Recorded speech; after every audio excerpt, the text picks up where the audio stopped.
우리 9급 공무원 역사는 그럼 어떻게 공부할 것이냐? 저러한 역사를 우선 우리는 출제 방향을 파악을 해야 합니다. 우리가 교양으로 공부하는 게 아니죠. 역사 재밌어요. 재밌어하는 사람들이 많이 있어요. 아니 반대로 또 엄청 싫어하는 사람들도 있겠죠. 근데 우리는 붙기 위한 공부를 해야 돼요. 붙기 위한. 우리는 수험생이니까. 수험생활 오래 하면 엄청 페인되죠. 우리는 수험생입니다. 교양으로, 취미로 역사 공부를 하는 게 아니기 때문에 출제 방향을 먼저 파악을 해야 합니다.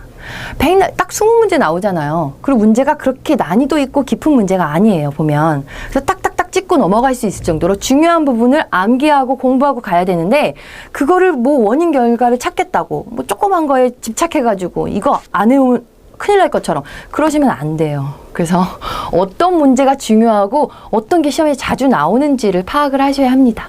그때 필요한 게 이제 여러분들이 선택하신 우리의 한국사, 출제순위 한국사입니다. 자, 주명진 선생님이 2000년도부터 2012년도까지 국가직, 지방직, 서울시 뭐 이런 다양한 9급 공무원 시험을 망라해서 문제를 분석하셔가지고 출제가 많이 된 빈도 수대로 엮어낸 책입니다. 그래서 1순위 같은 경우에는요, 19번 출제가 됐고요. 2순위 같은 경우도 17번 정도? 17문제 정도가 출제가 됐습니다. 자, 이런 걸 보면, 앞부분이 엄청 중요하구나라는 걸 알 수가 있겠죠.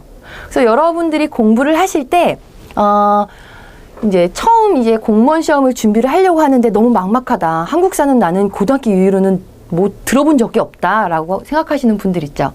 그런 분들도 어떤 문제가 어떻게 나오는지, 어떤 수준으로 나오는지 한번 봐야겠다라고 생각하실 때 이 책으로 공부를 하신다면 큰 도움이 될 거고요. 또 반대로 나는 이제 흐름과 맥락을 다 완벽히 알고 있어. 근데 순서대로 공부하려니까 너무 지루하고 뭐가 중요한지 중요도를 알 수가 없다라고 생각하시는 분들 계시죠. 난 이번 시험에 끝을 내야겠어 라고 생각하시는 분들도 요 출제 순위에 따른 우선순위에 따라서 이제 포션을 달리하셔서 공부를 하셔서 합격을 하시면 좋은 결과가 있을 것 같은 그런 책이죠. 네, 정리가 잘 돼 있는 책입니다. 그래서 여러분들 우선 우리는 수험생이니까 출제 방향을 반드시 파악을 해야 된다. 우리 책 같은 경우에는요, 1순위부터 50순위까지 정도는 그냥 문제 밭이에요. 밭이라고 생각하시면 됩니다. 자, 그래도 아무래도 우리는 통사에 익숙해져 있죠. 통사에 익숙해져 있어요. 그래서 흐름과 맥을 모르는 사람도 많이 있지요. 이거 어떻게 합니까? 여러분들 이거 흐름이나 뭐 암기나 이런 것들도 여러분들이 다 스스로 공부를 하셔야 돼요. 당연히 기본은. 그래서 제 생각에는 고등학교 교과서, 한국사 교과서가 있죠. 그 한국사 교과서를 통독을 한번 하시고 정독을 한번 하시던가, 아니면 뭐 시중에 나와 있는 대중적인 역사서 많이 있죠. 그런 것들을 한번 읽어보셔도 좋고요. 아니면 한국사 통론이나 개론서 같은 거 한 권 정도 읽어보셔도 좋겠습니다. 그런 게 필요해요, 사실은. 꼼꼼하게 이제 차근차근 한국사를 준비하시려면 흐름과 맥에 대충은 알고 계셔야 하잖아요. 그래서 여러분들의 그런 몫이라는 거 좀 기대할게요. 그러고도 당연히 매번 까먹지요. 그래서 정리가 항상 되는 건 아니니까 제가 흐름과 맥락을 틈틈이 잡아드릴게요.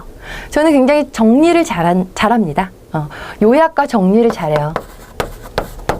왜냐하면 내가 정리가 안 되면 그냥 줄줄 읽는 것밖에 안 돼요. 역사적 사실이라는 건 내용이 다 고정되어 있는 거잖아요. 이미 일어난 일들이라서.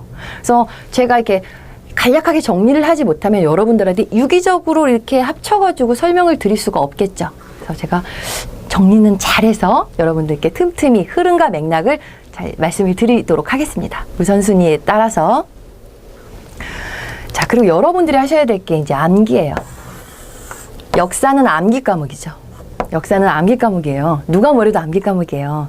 여러분, 저는 그렇게 생각해요. 영어랑 수학도 암기 과목이에요. 영어도 영어 단어랑 수거 많이 외우면 점수가 높아요. 당연한 겁니다. 그리고 수학도 수학 공식 외워야 되고요. 암기 없이 될 수 있는 건 아무것도 없는데, 다만 역사는 너무 비슷한 게 많고 너무 분량이 방대하다. 이게 약간 차이점이죠. 그래서 참 많이 지쳐요. 그러나 여러분들 시간과 노력이 많이 들어가죠. 우리 역사는 배신을 하지 않아요. 시간과 노력을 막 투자해서 여러분들이 암기를 많이 해서 머릿속에 지식을 많이 갖고 계신다면 시험 문제를 풀 때 우리가 굉장히 시간 싸움이잖아요. 공무원 시험은.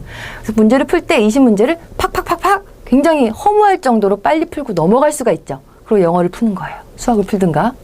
그래서 우리 배신하지 않는 고득점 과목입니다. 여러분들 아시죠? 한국사 같은 경우에 여러분들 1개, 2개 이상 틀리시면 좀 힘듭니다. 다 맞으셔야 돼요. 뭐 문제 출제 방향이 요즘 점점 어려워지고 있기 때문에 뭐 만점이 어려울 수 있어요. 그럼 한 문제 정도 놓친다? 라고 생각을 하셔야지 뭐 80점 이상 뭐 이렇게 생각하시면 너무 아니한 생각이에요. 다 맞는다는 생각으로 암기할 건 암기하셔야 됩니다. 시간을 많이 들이세요. 암기에 제일 좋은 건 저는 오답 노트라고 생각해요. 문제를 많이 푸세요. 시중에 나와 있는 문제집은 다 사서 푸세요. 저는 그렇게 공부했어요. 시중에 나와 있는 문제를 다 풀어보잖아요. 그럼 저는 틀리는 문제는 외워도 자꾸 골라 틀려요.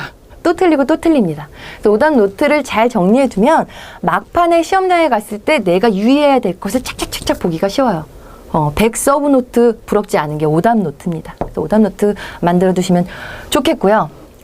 유의하실 점이 암기에 너무 집착하시다 보면은 상식을 놓쳐요. 우리 9급 공무원 시험은 그렇게 어렵게 나오지가 않아요. 난이도가 작년 같은 경우에도 난이도가 하 수준의 문제가 한 14문제 정도를 차지했거든요. 난이도가 상중이 아니에요.